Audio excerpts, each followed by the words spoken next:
Alright, welcome back to Pitch Painting Repairs Garage. Today we're back on the 2005 Heritage Softail that had the engine tick on it.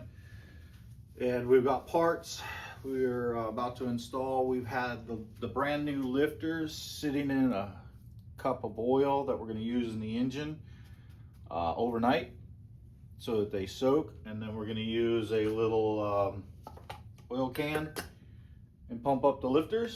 And the way you do that is, I don't want to take one of the new ones out yet, but I'll show you on one of the old ones real quick. All right, down here is a little hole. The lifters sit in like that, the roller on the bottom, there's a hole there. And what you do is you take your little oil can and you put it up to the hole and you pump until oil comes out the top.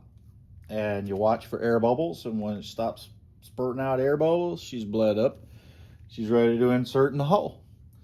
And so that's what we're about to do to these. And we got to assemble the new push rods. We're using S&S Quickies.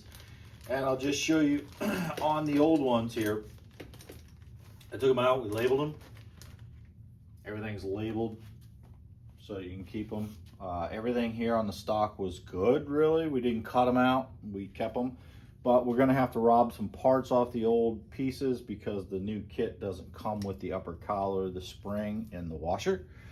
So we're gonna, it does come with new O-rings and all that stuff, so we'll put the new O-rings in and the new keeper pieces on the top. So you got the tubes, the push rods, and all that. So the Quickie S&S tubes are a lot shorter than the stock one so that you can get clearance for the adjustment.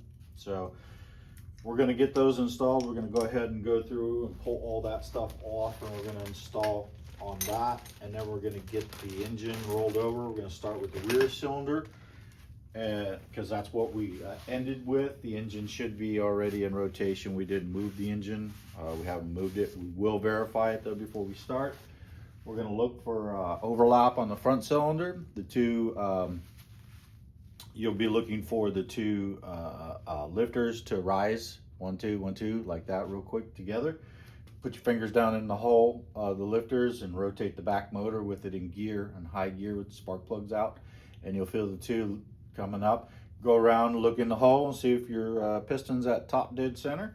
It is, and then we'll insert the two, we'll get the push rods installed, and we'll get the lash done and all that. We might come back and show you some of that, but there's a ton of videos online for it. And right now we're just doing this, and I'm not a documentary, I'm not a how-to, I am use my advice at your own risk kind of guy. Don't do as I do kind of advice. You know, I am a professional fuck it up kind of guy.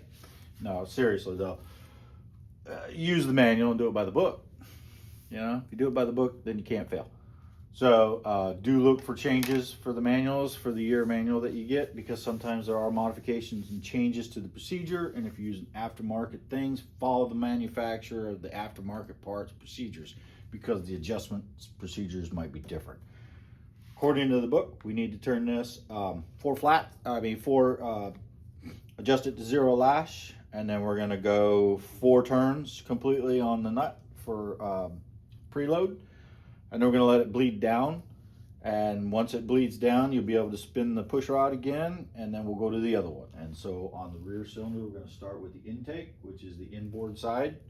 But first thing we're going to do is we're going to get the tappet blocks and the gaskets and the lifters and all that stuff in. So we're going to put the lifter in, and when you put the lifter in, you're supposed to have that little hole facing towards the cylinder on the engine, not towards you. So have the hole facing inboard. Place it down in there, place it down in. Don't land them, you know, just place them gently down in there because you don't want to damage anything. So, and then we're going to put the little keeper bar in, put the gasket down with the little tongues over the bar on the gasket, and then we're going to set the cover on, bolt it down, and the covers go to, let's see here, lifter covers are 90 to 120 inch-pounds on the torque on that. We'll be torquing that down, and then we'll be we're going to leave these off for now because we're going to rotate the motor and look for movement and all that stuff, and binding when we're all done, getting all of our lash and everything. we're gonna hand roll the motor over and pump some oil through it and make sure nothing's bound up, everything's working, and then we're gonna check for, you know, all the free play and all that stuff on the lifters.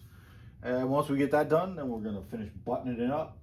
We'll get the covers on, we'll get the gas tank and dash and all that stuff put back on, the seat and the battery hooked up, and give her a fire up. And we'll film the fire up definitely. You know, we'll be listening for the tick. Now on the initial fire up, there might be a little bit of ticking, some noise and all that, until the new oil that's in the system gets pumped through.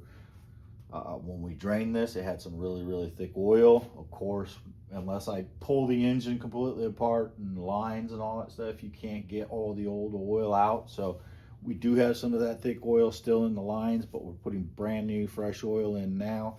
We're gonna pre-lubricate everything when we put it all back together. One of the things you got to do when you're doing your valve lash, you know, on these adjustables, run your threads all the way out and oil them, and then bottom it all the way out to when you install them. That way they're oiled and they won't bind on the threads. A lot of times you'll be adjusting them out, and if you don't oil them, they'll bind on the threads and you think you're at zero lash or something like that, or it's just bad. Always oil the threads on the adjuster. All right, we're gonna go ahead and get to wrenching. If you want to actually see somebody do it, then you can go online, look. J&P Cycles, SNS has their own videos, and you can watch those guys do it. All right, stay tuned.